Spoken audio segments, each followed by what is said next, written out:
Hello friends, welcome to our channel. Friends, आज आपण हिंदू दत्तक व निर्वाह अधिनियम 1956च्या तरतुदींबाबतच्या माहिती घेऊया.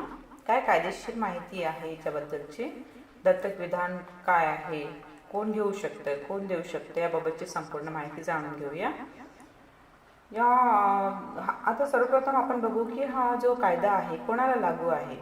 जी व्यक्ती धर्माने त्याचे कोणतेही रूप किंवा विकसन यानुसार हिंदू आहे अशी कोणतीही व्यक्ती वीरशैव, लिंगायत अथवा ब्राह्मण समाजाची, प्रार्थना समाजाची किंवा आर्य समाजाची अनुयायी आहे, या व्यक्तींना हा कायदा लागू आहे. तशी जी व्यक्ती धर्माने बौद्ध, जैन किंवा शीख आहे अशी कोणतीही व्यक्ती, आणि जी व्यक्ती धर्माने मुस्लिम, ख्रिस्ती, पारशी आहे किंवा ज्यू नाही अशी कोणतीही व्यक्ती, या व्यक्तींना हा कायदा लागू आहे. पुढे आपण बघणार आहोत, या कायद्यामध्ये रूढी आणि परिपाठ या ची एक डेफिनेशन दिलेली आहे. कशाला म्हणतात रूढी आणि परिपाठ, की जो नियम सातत्याने व एकाच रूपात दीर्घकाळ पाळला जात असून ज्याला हिंदूमध्ये कोणत्याही स्थानिक क्षेत्रात, जनजातीत, समाजात, समूहात किंवा मुलात कायद्याचे बळ प्राप्त झाले आहे असा कोणताही नियम जो असतो त्याला रूढी व परिपाठ मानला गेलेला आहे याच्यामध्ये. परंतु तो नियम निश्चित असावा आणि गैरवाजवी किंवा लोकधारणेचे विरुद्ध नसावा. आणि परंतु असे की फक्त कुळालाच लागू असलेल्या नियमांच्या बाबतीत त्या कुळाने तो सोडून दिलेला नसावा. त्यानंतर आपण बघूया, हे जे दत्तविधान आहे, दत्तविधानाबाबतची आपण माहिती बघतो आहोत की दत्तविधान जे आहे ते कायदेशीर प्रक्रियेने झाले पाहिजे. म्हणजे कोण कायदेशीर पात्र आहे नाही आहे ह्याबद्दलची आपण सर्व माहिती बघूयाच. पण दत्तविधान जे आहे ते कायदेशीर या कायद्यानुसार, या अधिनियमानुसार झालेलं असलं तरच त्याला कायदेशीर महत्त्व प्राप्त होईल, आणि जे या कायद्यानुसार झाले नसेल तर त्याला बेकायदेशीर म्हटलं गेलं आहे.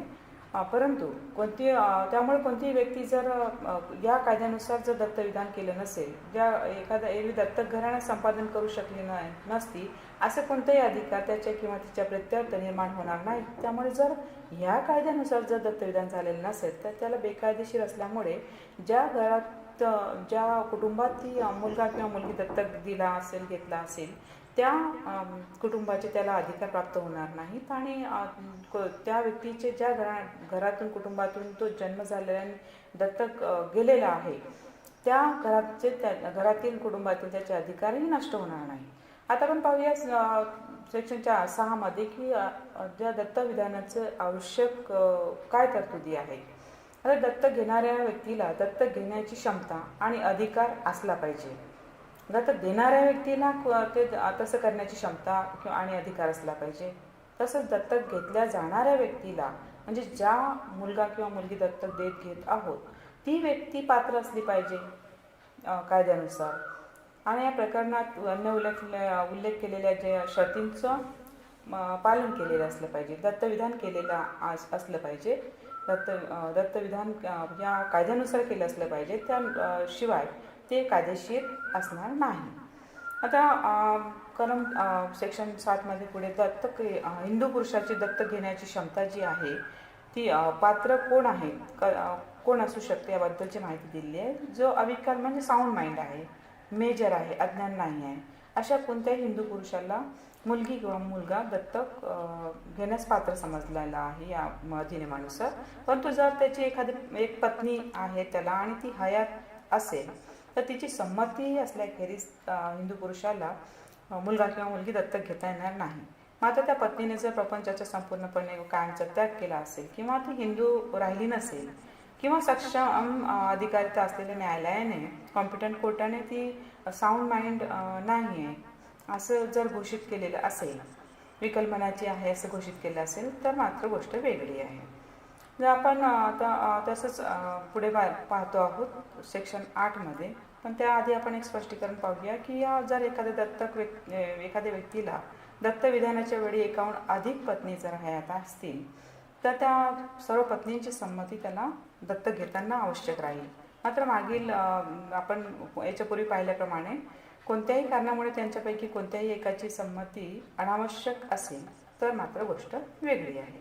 पुढे कलम 8 मध्ये हिंदू स्त्रीची पण पात्रता काय असेल त्याबद्दलची माहिती आपण जाणून घेऊया. ती साऊंड माइंड असावी, अज्ञान नसावी म्हणजे संज्ञा नसावी, आणि जी विवाहित नाही आहे किंवा विवाहित असल्यास तिच्या विवाहाचा विच्छेद झालेला आहे, विवाह नाही आहे अस्तित्वात तिचा, किंवा जिचा पती मरण पावला आहे, किंवा जिच्या पतीने प्रपंचाचा संपूर्णपणे व कायमचा त्याग केलेला आहे, किंवा तो हिंदू राहिलेला नाही, किंवा सक्षम अधिकाऱ्याच्या न्यायालयात किंवा कॉम्पिटंट कोर्टाने ती विकलमनाची असल्याचं घोषित केलेलं आहे तो पती.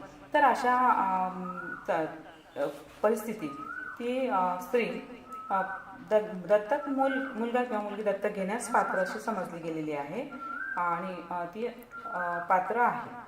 तर पुढे कलम 9 सेक्शन 9 दत्तक देण्यास क्षमता असलेली, म्हणजे ज्यांना आपलं अपत्य मुलगा किंवा मुलगी दत्तक द्यायची आहे त्यांची क्षमता ते पात्रता काय आहे त्याबद्दल आपण माहिती जाणून घेऊ. यामध्ये अपत्याची माता किंवा पिता किंवा पालक हे खेरीज करून कोणत्याही व्यक्तीला अपत्य दत्तक देण्याची क्षमता असणार नाही. म्हणजे माता पिता अपत्याचे मुलगा किंवा मुलगी आहे ज्यांची ते माता पिता खरे, आणि किंवा पालक, जर माता पिता नाही आहे तर अशा परिस्थितीत पालक हे दत्तक देऊ शकतात, इतर कोणी देऊ शकत नाही. आता पुढे म्हटलेलं आहे की पिता जर हयात आहे तर दत्तक देण्याचा अधिकार त्याला एकट्यालाच असेल, पण जर मातेच्या संमती वाचून तो तसा अधिकार वापरता येणार नाही पित्याला. मातेची संमती आवश्यक आहे. मात्र मातेने जर प्रपंचाचा संपूर्णपणे त्याग केला असेल कायमचा, किंवा ती हिंदू राहिली नसेल, किंवा सक्षम अधिकारितेच्या न्यायालयाने ती विकलमनाची हे साऊंड माइंड नाही असं घोषित केलेलं असेल तर मात्र वेगळी गोष्ट आहे. आता पुढे जर पिता मरण पावला असेल, जर परिस्थिती वेगळी असेल, पिता मरण पावला आहे किंवा त्याने प्रपंचाचा संपूर्णपणे त्याग केलेला आहे कायमचा, किंवा तो हिंदू राहिलेला नाही आहे, किंवा त्याला कॉम्पिटंट कोर्टाने साऊंड माइंड नाही असल्याचं घोषित केलेलं आहे, तर त्या परिस्थितीत माता त्या अपत्याला दत्तक देऊ शकेल जिथे पिता नाही. पुढे म्हटलेलं आहे की पिता किंवा माता दोघे मरण पावलेले आहेत, किंवा त्यांनी प्रपंचाचा संपूर्णपणे त्याग केलेला आहे, किंवा अपत्याचा परित्याग केलेला आहे, किंवा सक्षम न्यायालयाने ते विकलमनाचे असल्याचे घोषित केलेलं असेल, तर अशा परिस्थितीत जर पालक आहे त्या अपत्याचे पालक जे आहे ते स्वतः न्यायालयाच्या पूर्वपरवानगीने ते अपत्य दत्तक देऊ शकतात. पुढे म्हटलेलं आहे की ज्या पालकाला परवानगी देण्यापूर्वी, मात्र पूर्वपरवानगीने म्हटलेलं न्यायालयाची, तर न्यायालयाची पूर्वपरवानगी देताना त्या न्यायालयाने सुद्धा काय बघायला पाहिजे, खात्री करायला पाहिजे, याबद्दलची सुद्धा या न्यायालयाने तरतूद केलेली आहे की त्या पालकाला परवानगी देण्यापूर्वी दत्तविधान अपत्याच्या हिताचे आहे का, याबाबत त्या प्रयोजनार्थ अपत्याचे वय समज लक्षात घेऊन अपत्याच्या इच्छा यथायोग्य विचारात घ्याव्यात त्या न्यायालयाने, आणि दत्तविधानाच्या प्रतिफलार्थ न्यायालय मंजूर करेल किंवा खेरीज करून कोणतीही रक्कम किंवा बक्षिसी परवानगीसाठी अर्ज करणाऱ्याने घेतली किंवा घेण्याचे कबूल केलेले नाही. म्हणजे त्यांना ज्या व्यक्तीने अर्ज केलेला आहे न्यायालयाला पूर्वपरवानगीकरिता पालक म्हणून, त्यांनी कोणतीही बक्षिसी रक्कम घेतलेली नाही आहे याची खात्री करून घेणे न्यायालयाला आवश्यक आहे, व कोणत्याही व्यक्तीने अर्जदाराला दिलेली किंवा देण्याचे तसे कबूल केलेले नाही याबाबत सुद्धा न्यायालयाने खात्री केली पाहिजे. आता पुढे याच्यामध्ये आपण पुढे बघूया की कोणत्या व्यक्तीला दत्तक घेता येईल. कलम 10 सेक्शन 10 शर्ती दिलेल्या आहे काही की या पूर्ण झाल्याखेरीज कोणतीही व्यक्ती दत्तक घेतली जाण्यास पात्र असणार नाही. आपण घेणारा आणि देणारा पाहिला. आता कोणती व्यक्ती जी मुलगा किंवा मुलगी दत्तक घेतला किंवा दिला जाऊन राहिला त्याला ती व्यक्ती कशी असावी, तो किंवा ती हिंदू आहे. आता हा Hindu adoption and maintenance act आहे, त्याच्यामुळे ती व्यक्ती दिली किंवा ज्याला देतो किंवा घेतो आहे दत्त आपण त्या ती हिंदू असेल, तो किंवा ती आधीच दत्तक घेतली गेलेली नाही, म्हणजे पुन्हा दत्तक देता येणार नाही तिला जर दत्तक दिलेली आहे तर, त्याचा किंवा तिचा विवाह झालेला नाही आहे, विवाह झालेला नसला पाहिजे कारण त्याच्यामध्ये वयाची मर्यादा दिलेली आहे. मात्र ज्या व्यक्ती विवाहित असतील त्यांना दत्तक जाण्यास ज्या रूढी अन्वय मुभा आहे अशी एखादी पक्षांना लागू असलेली रूढी किंवा परिपाठ जर परंपरा असेल तर त्या मात्र त्या परिस्थितीत गोष्ट वेगळी असेल. तिच्या किंवा त्याच्या वयाला 15 वर्षे पूर्ण झालेली नाही, म्हणजे 15 वर्षाच्या पूर्ण झालेली नसावी त्या ज्याला आपण दत्तक देतो किंवा घेतो आहोत. मात्र त्या ज्या व्यक्तीला वयाची 15 वर्षे पूर्ण झालेली आहेत व त्यांना दत्तक जाण्यास रूढी किंवा परंपरेने मुभा आहे अशी एखादी रूढी जर परंपरा त्या पक्षाला लागू आहे पार्टीजला, तर अशा वेळेस मात्र गोष्ट वेगळी आहे. अदरवाईज ती 15 वर्षाच्या आत असली पाहिजे. आता दत्तक विधानाच्या काय शर्ती आहेत कायदेशीर, त्या सेक्शन 11 मध्ये आहेत. प्रत्येक दत्तविधानाच्या बाबतीत पुढील शर्तींचं पालन केलं पाहिजे. जर दत्तविधान हे मुलाचं असेल समजा, तर जे दत्तक जो किंवा जे दत्तक घेत आहे त्या दत्तग्राही पित्याला किंवा मातेला दत्तविधानाच्या वेळी हयात असलेली असा हिंदू मुलगा, मुलाचा मुलगा किंवा मुलाच्या मुलाचा मुलगा, मग तो औरस रक्तसंबंधाचा असो किंवा दत्तक संबंधाचा असो, तो नसावा. जर दत्तविधान हे मुलीचं असेल समजा, तर तो जो जी व्यक्ती दत्तक घेत आहे त्या दत्तग्राही पित्याला किंवा मात्याला, आईला किंवा वडिलांना दत्तविधानाच्या वेळी हयात असलेली अशी हिंदू मुलगी किंवा मुलाची मुलगी, मग ती औरस रक्तसंबंधाची किंवा दत्तक संबंधाची असो, ती असता कामा नये. म्हणजे मुलाची मुलगी किंवा मुलाची मुलगी नसावीच. आता जर पुरुषाकडून दत्तविधान होत असेल तर दत्तक घ्यावयाची व्यक्ती ही स्त्री असेल आणि अशा वेळी दत्तग्राही पिता जे आहे दत्तक घ्यावयाच्या व्यक्तीहून निदान 21 वर्षाचं अंतर असलं पाहिजे त्यांच्यामध्ये. मुलगी जर एखाद्या पित्याला दत्तक घ्यायची पुरुषाला, तर त्यांच्यामध्ये वयाचं अंतर 21 वर्ष असलं पाहिजे. जर तसंच ते स्त्रीकडून जर एखादा मुलगा दत्तक घेतला जात असेल तर त्यांच्याही वयात निदान 21 वर्षाचं अंतर असलं पाहिजे. तेच पुढे जर जी आहे कंडिशन, तेच अपत्य एकाच वेळी 2 किंवा अधिक व्यक्तींना दत्तक घेता येणार नाही. 2 किंवा अधिक व्यक्तींना एकच अपत्य देता येणार नाही. दत्तक घ्यायचे अपत्याला ज्याच्या जनक घराण्यातून त्याच्या दत्तक घराण्याकडे हस्तांतरित करण्याच्या उद्देशाने संबंधित माता पित्याने किंवा पालकाने किंवा त्यांच्या अधिकारान्वये प्रत्यक्षात दत्तक दिले पाहिजे व घेतले पाहिजे. ही महत्त्वाची कंडिशन आहे. वर तर आपण पाहिलं वयाची अट असली पाहिजे, हिंदू असावा, मुलाचा मुलगा नसावा, मुलाची मुलगी नसावी वगैरे. तर मुलगी किंवा मुलाची मुलगी नसावी. पण पुढे ही महत्त्वाची कंडिशन आहे की दत्तक विधानाच्या वेळी प्रत्यक्षात दत्तक घेतला पाहिजे अपत्याला. दत्तक विधानाच्या विधिग्राह्यासाठी दत्त होम करण्याची आवश्यकता असणार. या अधिनियमाने स्पष्ट केलेलं आहे की दत्त होम वगैरे करण्याची आवश्यकता नाही आहे कायदेशीर दत्तक विधान करण्यासाठी. आता दत्तविधानाचे परिणाम काय आहेत का सेक्शन 12 मध्ये दिलेले आहे ते आपण बघूया. काय तर दत्तक अपत्य जर दत्तक दिल्याच्या दिनांकापासून त्याचे किंवा तिच्या दत्तक पित्याचे किंवा मातेचे अपत्य असल्याचे मानले जाईल, त्या दिवशीपासून तो अपत्य मानलं जाईल त्या दत्तक ज्याने घेतलेलं आहे त्याचं. आणि अशाच दिनांकापासून त्याच्या अपत्याचं ज्या जन्माचं घराणं आहे त्याच्याशी सर्व बंध तुटलेले असतील आणि त्या जागी दत्तक विधानामुळे दत्तक कुटुंबात निर्माण झालेल्या बंधांनी घेतली आहे असं मानलं जाईल. परंतु जर ते अपत्य त्याच्या किंवा तिच्या जनक घराण्यात राहिले असते तर जिच्याशी तो विवाह करू शकले नसते अशा कोणत्याही व्यक्तीशी तो किंवा ती विवाह करू शकत नाही. म्हणजे ज्या घराण्यात त्यांचा जन्म झालेला आहे त्या अपत्याचा मुलाचा किंवा मुलीचा, त्या घराण्यात ज्यांच्याशी तो विवाह करू शकला नसतं तेच त्याला इकडे पण नियम लागू राहतील दत्तक गेल्यानंतरही. पुढे म्हटलेलं आहे की दत्तक अपत्याच्या ठायी दत्तविधानापूर्वी निहित झाली होती अशी कोणतीही संपत्ती, अशा संपत्तीच्या मालकीशी संलग्न अशी कोणतीही आबंधने असल्यास त्याच्या किंवा तिच्या जनक घराण्यातील नातलगांचा निर्वाह चालवण्याचे आबंधन धरून त्याच्या अधीनतेने अशा व्यक्तीच्या ठायी निहित असल्याचे चालू राहील. पुढे म्हटले दत्तक अपत्य हे कोणत्याही व्यक्तीकडे दत्तविधानापूर्वी त्याच्या किंवा तिच्या ठायी निहित झाली असेल अशी कोणतीही संपदा त्या व्यक्तीपासून निर्निहित करू शकणार नाही.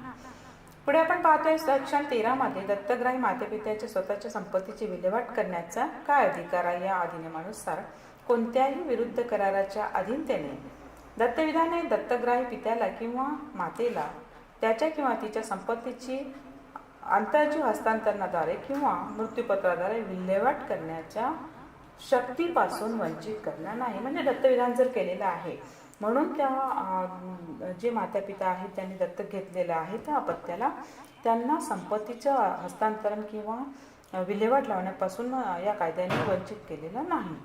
सेक्शन 14 म्हणतोय पुढे की दत्तग्राही मातेची काय याच्यामध्ये मातेसाठी काय तरतूद आहे. जेव्हा ज्याला हयात पत्नी आहे असा हिंदू पुरुष अपत्य दत्तक घेतो तेव्हा ती पत्नी दत्तग्राही माता असल्याचे मानले जाईल. म्हणजे ज्याला एखादा पुरुष जर अपत्य दत्तक घेतो आहे आणि पत्नी आहे त्याला तर ती दत्तग्राही माता असं या कायद्याने मानलेलं आहे. जेव्हा एकापेक्षा अधिक पत्नीच्या संमतीने दत्तविधान करण्यात आले असेल किंवा तेव्हा त्यांच्यापैकी विवाहात ज्येष्ठ असेल ती पत्नी दत्तग्राही माता मानल्या जाईल आणि इतर जणी ज्या आहेत त्या सावत्र मानल्या जातील.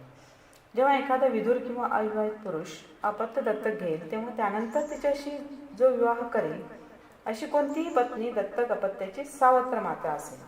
आणि जेव्हा एखादी विधवा किंवा अविवाहित स्त्री दत्तक घेते, अपत्य दत्तक घेते तेव्हा आणि त्यानंतर ज्याच्याशी ती विवाह करील असा कोणताही पती दत्तक अपत्याचा सावत्र पिता असं मानलं गेलेलं आहे या कायद्याने. आता आपण सेक्शन 15 मध्ये बघतो आहे की दत्तविधान रद्द करता येतं का, ही महत्त्वाची कंडिशन आहे. जसं आपण की संपत्तीची विल्हेवाट करण्याचा हस्तांतरणाचा त्यांचा अधिकार गेलेला नाही, जरी अपत्य दत्तक घेतलं असेल तरी तसंच रद्द करण्याचा तरी अधिकार आहे का बघूया. सेक्शन 15 असं म्हणतंय या कायद्याचा, जे विधिग्राह्य रीतीने करण्यात आले आहे, समजा दत्तविधाने कायदेशीर केलेलं आहे असं कोणतंही दत्तविधान दत्तग्राही पित्याकडून किंवा मातेकडून अथवा अन्य कोणत्याही व्यक्तीकडून रद्द होऊ शकत नाही. म्हणजे ज्यांनी ते दत्तक घेतलेलं आहे अपत्य, तर माता पिता किंवा कोणत्याही व्यक्तीकडून ते दत्तविधान जर कायदेशीर आहे ते रद्द होऊ शकत नाही. अथवा दत्तक अपत्य सुद्धा त्याच्या किंवा तिच्या अशा परिस्थितीचा त्याग करून त्याच्या किंवा तिच्या जनक घराण्यात जाऊ शकत नाही, मूळ घराण्यात त्याला जाण्याचा अधिकार राहणार नाही असं ह्या अधिनियम आपल्याला सांगता येईल. पुढे सेक्शन 16 मध्ये असं म्हटलेलं आहे की नोंदणी केलेल्या दस्तावेजांबद्दलचं एक गृहीतक आहे दत्तविधानासंबंधीचं, ते काय आहे ते बघूया आपण. दत्तविधान करण्यासाठीचं म्हणून केलेलं जे लेख आहे दत्तविधानाचा, त्या अपत्यास दत्तक घेणाऱ्या व्यक्तीने आणि घेणाऱ्या व्यक्तीने स्वाक्षरी करून, देणाऱ्या आणि घेणाऱ्या व्यक्तीने स्वाक्षरी करून त्या काळी अंमलात असलेल्या कोणत्याही कायद्याखाली नोंदणी केलेला कोणताही दस्तऐवज जेव्हा जेव्हा न्यायालयापुढे दाखल केला जाईल तेव्हा तेव्हा न्यायालय ते दत्तविधान या अधिनियमाच्या उपबंधाचे अनुपालन करून करण्यात आलेले आहे, म्हणजे या कायद्याच्या तरतुदीनुसार करण्यात आलेले आहे असं ते नाशाबित झाले नाही तर तोपर्यंत गृहीत धरेल. म्हणजे त्याच्या उलट विपरीत परिस्थिती जेव्हापर्यंत न्यायालयाच्या समक्ष येत नाही तेव्हापर्यंत जर एखादा दत्तक विधानाचा दस्तक कायदेशीरतेने या कायद्यानुसार नोंदणी झालेला आहे, त्यावर देणाऱ्या आणि घेणाऱ्याची स्वाक्षरी आहे आणि या कायद्यानुसार जर तो नोंदणी झाला आहे तर तो त्याच्या उलट परिस्थिती जेव्हापर्यंत निर्माण होत नाही तेव्हापर्यंत तो योग्य आहे, कायदेशीर आहे असं समजलं जाईल, हे गृहीत धरलं जाईल. पुढे सेक्शन 17 मध्ये अशी माहिती दिलेली आहे की विवक्षित देवघेवीस काय मनाई केलेली आहे या कायद्याने. कोणत्याही व्यक्तीला एखाद्या व्यक्तीच्या दत्तविधानाच्या प्रतिबलादाखल कोणतीही रक्कम किंवा अन्य बक्षिसी घेता येणार नाही. दत्तविधान करतोय म्हणून किंवा दत्तक घेतो आहे अपत्याला म्हणून त्याकरिता रक्कम कोणती घेता येणार नाही या कायद्याने आणि बक्षिसी सुद्धा घेता येणार नाही किंवा तसं कबूल पण करता येणार नाही देण्या घेण्याचं. आणि जी कोणती रक्कम किंवा बक्षिसी घेणे या कलमाने मनाई केलेली आहे ती रक्कम किंवा बक्षिसी कोणतीही व्यक्ती अन्य कोणत्याही व्यक्तीला देऊ शकणार नाही किंवा देण्याचे कबूल करू शकणार नाही. पैशाचे व्यवहार या कायद्याने मनाई केलेला आहे. कुठल्याही अपत्य आपलं दत्तक घेण्या आणि देण्याच्या संबंधित व्यवहाराच्या बाबतीत जर कुठलाही व्यवहार करता येणार नाही असा. जर एखाद्या व्यक्तीने पोटकलम 1च्या जर उल्लंघन केलेलं आहे तर त्याकरता 6 महिन्यापर्यंतची शिक्षा सुद्धा या कायद्याने होऊ शकते आणि अशा कारवायास किंवा द्रव्यदंडास किंवा दोन्ही शिक्षेस ती व्यक्ती पात्र असेल. जर असा व्यवहार कोणी केलेला असेल पैशांच्या बाबतीत ह्या अपत्य दत्तक घेण्या देण्याच्या बाबतीत तर त्याला शिक्षा सुद्धा होऊ शकते आणि कोणताही खटला राज्य शासनाचे किंवा राज्य शासनाने याबाबत प्राधिकृत केलेल्या अधिकाराच्या पूर्व मंजुरीशिवाय सुरू करता येणार नाही. तर ह्या होत्या कायद्याच्या या दत्तक विधान कायद्याच्या किंवा हिंदू दत्तक निर्वाह कायद्याच्या दत्तक घेण्या देण्यासंबंधीच्या महत्त्वाच्या तरतुदी. थँक्यू.